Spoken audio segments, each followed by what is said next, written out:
Welcome into the CHGO Blackhawks pregame show powered by ComEd. It's getting easier for your business to switch to electric vehicles. Learn more at comed.com/clean. Thanks for being here. I'm Jay Zawaski with Greg Boysen. We are playing shorthanded tonight, but Mario will be back soon. Never fear. But he still has his Who's Your Hawk entry, which we'll reveal later in the show. We got a big game tonight, another big game against the same team on Sunday, because the Dallas Stars are real good and real fast and real deep. So we're going to preview it. Before we do, make sure you smash that like button for us on YouTube. We'd appreciate that very, very much. And since you're here, you might as well subscribe to the YouTube page as well. And a reminder, join us post-game. As soon as the game ends, we will be on reacting to whatever happens tonight in Big D. What are you thinking tonight, buddy? I know we had a little off-the-air chat. I want to pick your brain before we hear from Luke Richardson. These are going to be a couple of tough games. Yeah. But as we've seen, the Blackhawks kind of play up to their competition. Seems that way. They have done well against the top teams of the Central recently, knocking off the Avalanche and the Winnipeg Jets, and the Stars are right there. It's those three going to duke it out for the Central Division crown this year, while it looks like the Predators, Coyotes, and Wild are going to be going after those wild card spots. Dallas is good. Yes, they are. Dallas is deep. These could be ugly. Just some of the numbers, recent numbers, before we get to Luke. Oh, God. The Dallas Stars won 3 out of 4 games against the Blackhawks last season.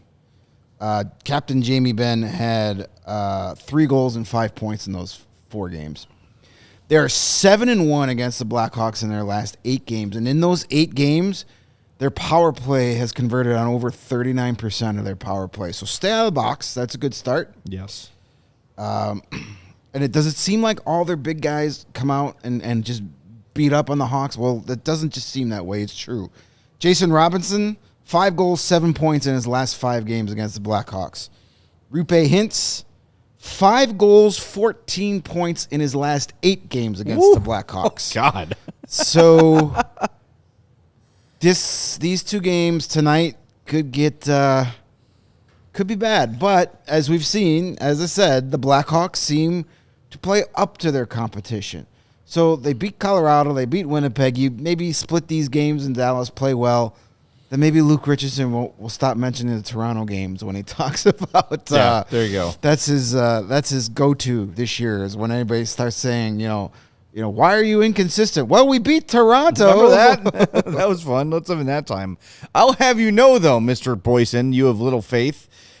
Coming into last game against the Jets had beaten the Hawks 9 of the last 10 times they played and had outscored them 34-16. And probably should have beat them 10 out of 11 times. They probably could have outscored them 34-16 in that game alone. Exactly. Yeah. So we'll see. Peter Mrazek's going to have another big game tonight. Speaking of that, I wrote about a little bit of a late edition this week because, frankly, I don't know what day it is anymore. I spent all day thinking today was Thursday, and it's not. Today's Friday. It is. Yeah. This whole, hockey season, I don't know what day it is. I just know if it's a game day or not. Yeah. But now you throw in the holidays and purgatory week. People who are not supposed to be home are home. Yes. And it just screws you off. It's weird. So anyway, point being, I published my Blackhawks beat today. It's about Peter Mrazek and a potential contract extension. But when I wrote about the game preview for tonight, which is basically just a blurb on the opponent, I really hope that Kyle Davidson uses the Dallas Stars as like inspiration for how to build a team and maintain a team. Now, look, he's on the ground floor of the rebuild. But if he's a GM who's here for a long time, like he who shall not be named was, he's going to have to reload that rebuild. So look at the way the Dallas Stars are put together. You've got Jamie Benn, who you mentioned, Tyler Seguin, who you mentioned. There's a bunch of older, good players on this team. As they're aging and starting to, the hill's going down for those guys, now you've got Jason Robertson and Hintz and all these young and Wyatt Johnson and all these young players. They've got some good players still coming. And Jake Ottinger and a bunch of young guys. Stankovic isn't even here yet. Right. The Texas Stars, their AHL team, are starting to run away with the Central in the AHL.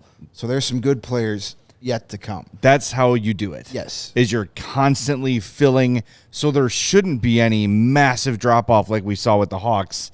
That should not happen. If the cap is managed well, as Dallas has done, and you develop your players well, and you're patient with their development. The problem with the last guy was Boquist and Jokiharju and whoever weren't great right away, so it was gone. Yeah. Screw it for the next shiny thing that he can overpay. That's not how you do it. You've got to be patient. You've got to identify who are your good prospects, who are your movable prospects, and keep refilling that pipeline over and over. That's why, with 2 first-round picks this year, 2 first-round picks next year, that's why patience is so key. Part of the frustration with watching the World Junior Championship this week is that a lot of fans, they see these kids that they know are Blackhawks picks, and they start getting excited. I want them here now. Bring all these guys here now, next year. I want all the rookies here next year. No, you have to filter them in a couple at a time. Because every player needs his own path to development. Kyle Davidson has said development is not linear. Right. It's not the same for everybody. And you also have to, for business purposes, not have 12 of your top players' entry-level contracts all expire in the same year. That's not ideal. No, you need to have a steady flow of young kids coming in over a long period of time, and I think I'm pretty confident in saying that Kyle Davidson knows how to do that and is aware of that. But I had somebody today say Nick Lardis needs to be in Rockford next year. He's not. First of all, he's not old enough. He can't. he can't. And let's Frank Nazar is having a really good tournament, but that doesn't mean that he's going to be here as soon as his tournament's over. No, you still got to take your time with these guys. Adam Guyan, the goalie, is having a great season. Guys, he's 3-4 years away at least. I know it's exciting, and I know we want our shiny new toys and play with them right away, but I tweeted this out today. I said, think of our prospects as a cake. Your delicious cake is in the oven for 20 minutes, but you know it needs 45 minutes to completely bake. After 20 minutes, it looks really good. Does it, though? But you're tempted to say, oh, my God, it's done. Let's take it out and eat it. But then you take a bite, and you're like, oh, my God, this is not done yet. It's raw. It's not good. You have to let it bake all the way. Yes. That's a great metaphor. It smells good. You want to eat it. Yeah, it's just not ready. It looks good. It smells good. You're like, it's ready. And then you put your fork in it, and you're like, it's far from being ready. I'm glad the food analogy reminds me of a great thing that Theo Epstein once said on The Score when I used to work there all those years ago. Dan McNeil said, have you thought about calling up Chris Bryant just to give the fans a cookie? Right? Hey, end of the year, nothing's really going well. Bring up Bryant, and let's give the fans something to be excited about. And he said, we're not giving cookies. We're preparing a whole meal. And that's how you have to look at it. You can't look at it in this short-term, instant gratification kind of a thing because it doesn't work. And just think, what would Kirby Doc have done? And we don't know the answer to this, but what would Kirby Doc have done with a year in Rockford? Well, probably, I don't know. But it probably, the thing is that, he again, the CHL rules, and yeah, he would have had to do junior again, right? Right. Yeah. And I don't think that would have been the worst idea either. But from what I've been told by people that I trust, both He Who Shall Not Be Named and Jeremy Colleton could not wait. That was the guy, Jeremy Colleton was like, Kirby Doc is the guy that I am building my legacy around, and we need him here as soon as possible. And right there and then, that's why Jeremy Colleton was just awful at everything, because he needed to put a 19-year-old in there on a team that still had a lot of really good veterans playing, and he sacrificed a lot because he was going to attach himself to the Kirby Doc train. Yeah. And how'd that work out for everybody? And Philip in the chat says, Greg, you can't tell me that Guyan would not be better than Soderblom. Yes, we can. Dude, whatever you Like, he's a USHL goalie right He's now, playing against 18 children. Yes, he's 18 years old. He would get effing destroyed in the NHL, especially on this team that doesn't play very good defense. He would make Arvid Soderblom look like Martin Brodeur. Like, it would be ugly. We got to be patient. I mean, Please. in Swedish juniors, Soderblom had a .924 save percentage, a .921 save percentage, 2.03 goals against average. It's the NHL. It is a different league. Say what you want about the juniors, too. Sure, these kids from Canada and the U.S. and some from Sweden and Finland are going to be NHL players, but a lot of these guys will never scratch the NHL. No, getting shots against 17 and 18-year-old players from the Czech Republic or Czechia who are never going to play in the NHL, or a 19-year-old from Norway, little different than getting up here and trying to stop a Nathan McKinnon shot. Right. A little different. Yes. And if it's not McKinnon, it's Rantanen. And if it's not Rantanen, it's Gale McCarron. Right, sure. Anybody. Sure. I mean, if there's one guy. He would probably even struggle with like a Taylor Radish shot at this point because he's never seen anything like that. And I think that there's based on what we've seen from Guyon so far, that when he arrives, you might have a goalie battle between Comesso and Guyon. Sure, I hope so. That's good. That's what the trajectory is showing, but it's not yet. Guyon needs at least 2 years of college. He's going to college after this year. Yeah. Need at least 2 there, at least 1. So you're talking, if everything goes well, 3 years.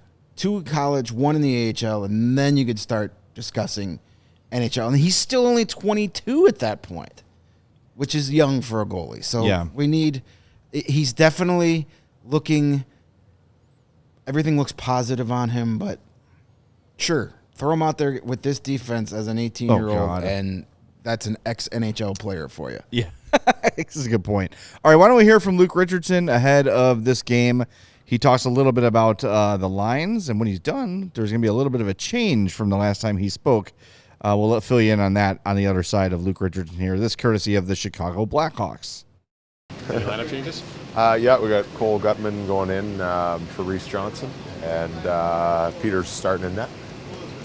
It seemed like Lucas Reichel had turned a corner a couple weeks ago, and he was on the top line, and he was creating a little bit, and then all of a sudden he's under 10 minutes a game the last 2 nights. What aren't you seeing out of him? You know what? Just we saw some real good bursts in the third period, and one at the end of the second, and that's what he's going to have to do more. He's got to use his speed and hold on to that puck, and make some action happen when he's on the ice. And I think there's just been times where he's lost confidence, and he doesn't want to skate with that puck, and he wants to pass off to someone else, where we need him to take charge a little more. And we discussed that yesterday, and pointed out a few areas in the last game that were better, and he needs to grow on that. Is it tough as a coach? I mean, you want to give him time to get that confidence back, but you also have to worry about the game at hand. Yeah, you can't give up on young players. Like, he's got a lot of talent, and confidence levels are going to go up and down, and you got to stick with them until it gets more consistent on the upward side. And we keep showing him some positive stuff, and unfortunately, you got to show some things that are mistakes, and and the reason we show it is to not see it again, and that's the whole part of development with young players. I think there's some guys come in and they take off and they just keep going. There's probably small levels of the low valleys, but there's some guys that are going to have longer times at the low levels, and you just got to stick with them and help them out of it. Everybody's been buzzing about Frank Nazar in the World Juniors. You ever allow yourself to kind of daydream about him and Bedard, coming on a rush? Yeah, no, he's an exciting player. Just watched a little bit of the game today before and after our skate, and see a lot of our guys on the U.S. team. So it's nice to see them. I haven't seen them play a lot of hockey. Just so this is really nice to see what they can do in a real game. So it'll be great. And he's another creative guy that's playing on the power play in the World Juniors. So it's exciting to think about what he will bring when it's his time to come here. I also got the entry defense a week or two ago, but on the zone exits by the defenseman, Vlasic's been kind of statistically your best guy at that. What does he do so well in terms of either getting it forward on the rush or just clearing it cleanly? Yeah, no, I think he does both. He's a guy that reads the play well, and he's got good mobility for a big guy and a long reach, so he separates guys from the puck, or he steals pucks on the pass a lot of times. And and then he just smoothly takes off. He doesn't look like he's skating that fast, but he takes a couple strides and he's gone. So he's great agility and skating ability and vision. So you put all that together, and he's a really good complete player. I think he breaks up defensive plays, for us, and he adds to the offense by moving the puck. He's not necessarily a finisher on the offense, but he definitely starts it, and that's the first step to have any offense. Jay Zawaski broke into the league towards the end of your playing career. What's it like for you to watch him still playing the way that he is at this point? Yeah, no, for a guy that's not a huge body, he plays with a lot of guts out there, goes to the hard scoring areas and consistently does it, and stays pretty healthy over the years. It's hard to do. So it's good on him. He's probably kept himself in great shape to have that ability to do that, an opportunity to do it. And Dallas is reaping the benefits, because it's not only they're a good team, and he shows up on the score sheet every night, but all the young players that probably watch him battle and play and prepare, they have him in their midst to kind of emulate and try and be that, and so he's obviously a great leader. He's been a captain everywhere he's been. So I think that's why Dallas is doing so well. They have a bunch of guys like that, and he's leading the way. Have you shown any clips of the team overall in terms of the zone exit stuff, or what have you emphasized other than Vlasic? Yeah, we've talked about just even for the young defense, like we got to move pucks quick. We got to move them fast and hard.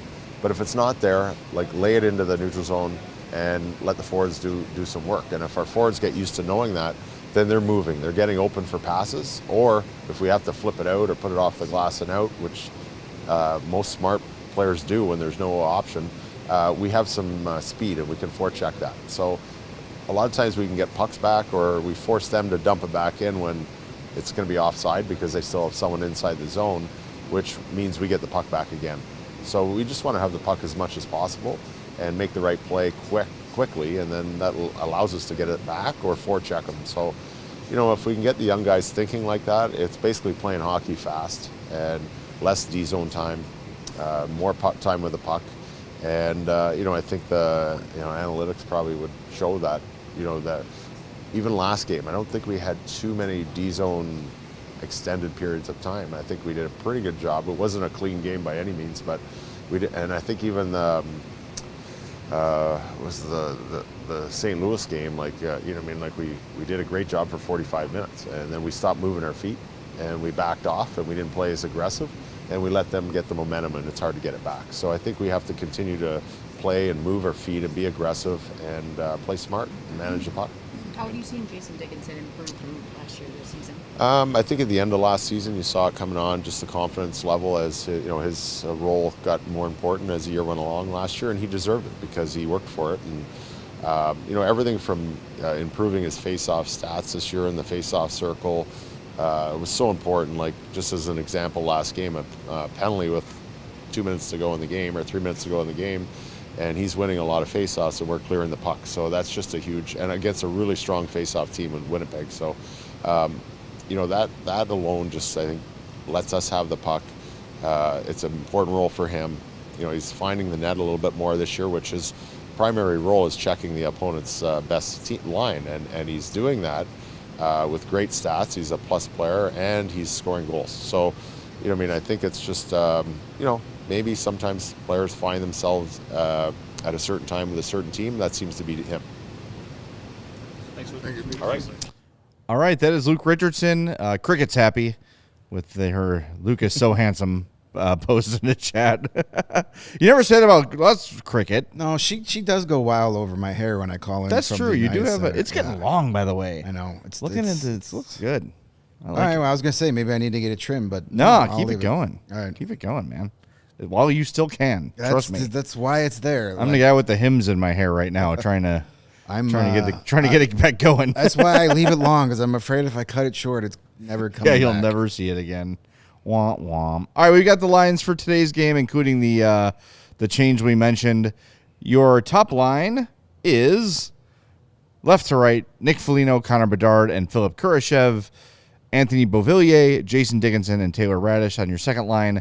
Ryan Donato, Tyler Johnson, and Colin Blackwell. That's your third line. And your fourth line, Lucas Reichel, Cole Gutman, Mackenzie Entwistle. Your D pairs, Vlasic and Murphy, Tenorti and Phillips, and Korchinski and Crevier. Crevier is a late addition to the lineup. Not sure what happened with Nikita Zaitsev, but last-minute scratch.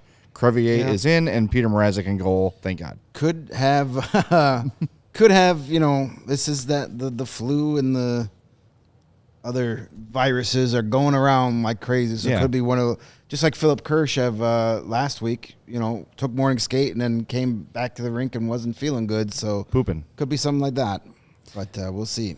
And your Dallas Stars, Jason Robertson, Rupe Hintz, Pavelski, Marchment, Duchesne, Sagan, Ben, Johnston, Dodonov, Foxa, Steele, Smith, Suter, Heiskanen, Harley Lundqvist, that's a cool name. Lindell, Hakanpää. Sounds like a stripper. And at a Scott biker bar. Wedgwood in goal for the Stars. So no Jake Ottinger tonight for the Hawks. So you're saying there's a chance. Means we're going to get him on New Year's Eve then. Yeah, we'll see how it goes. But one thing that Luke said I wanted to mention, he talked about Vlasic in that audio and video and mentioned how he's a good puck mover but not like really a finisher, not a stats guy. Does that remind you of anyone from the Dynasty? Yeah, it reminds me of a slightly smaller Swedish defenseman, the one that kept his shirt on, not the one that took it off. There is some Jarmels in there a little bit. I think Vlasic's stats will go up as he gets more experience. Maybe. It's there. He does have some offensive ability.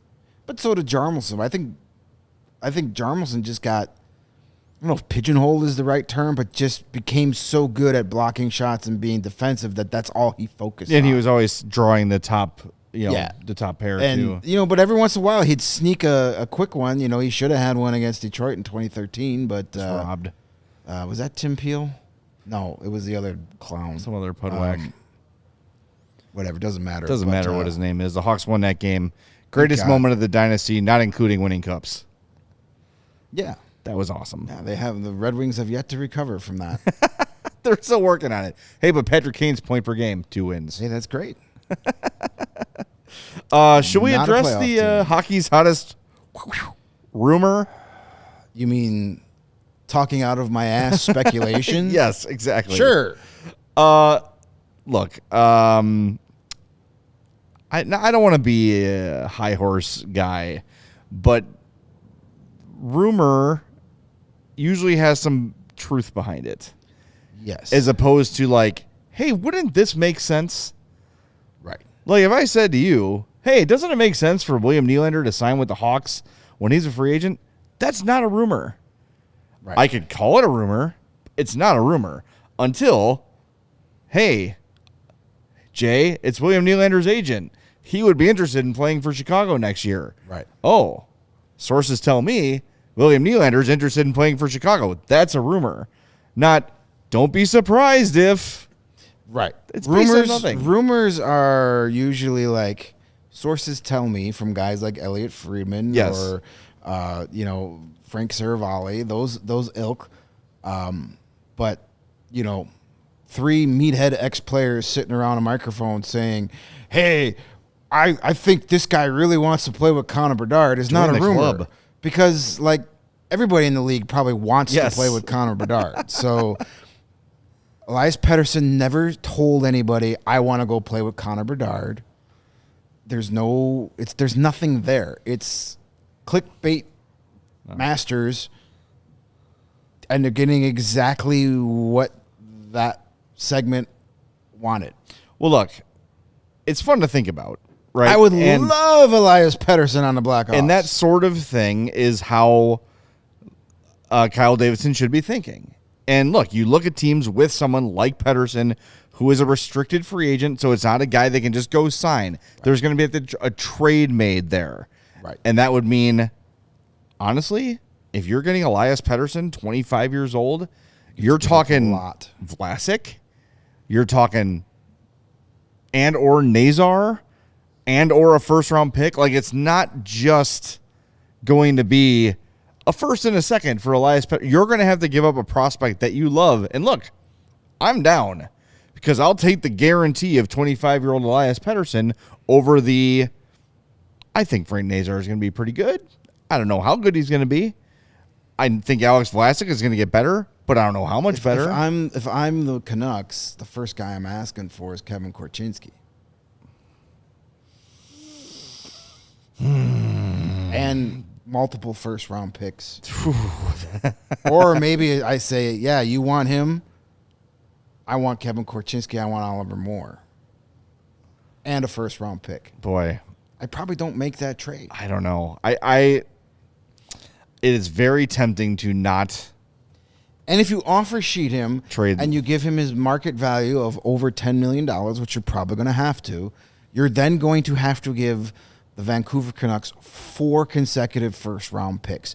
Hell no. No. There are only 2 guys in the entire league that I would give up 4 consecutive first-round draft picks for. One of them is already playing for the Blackhawks and Connor Bedard, so we don't have to do that. The other is Cale Makar. That's it. End of list. No McDavid, no Matthews? Not 4 in a row. No, not at their ages. Interesting. So all right. For Nazar or Vlasic, I'm down. Nazar or? Yeah. Well, and it's not going to be 1-for-1.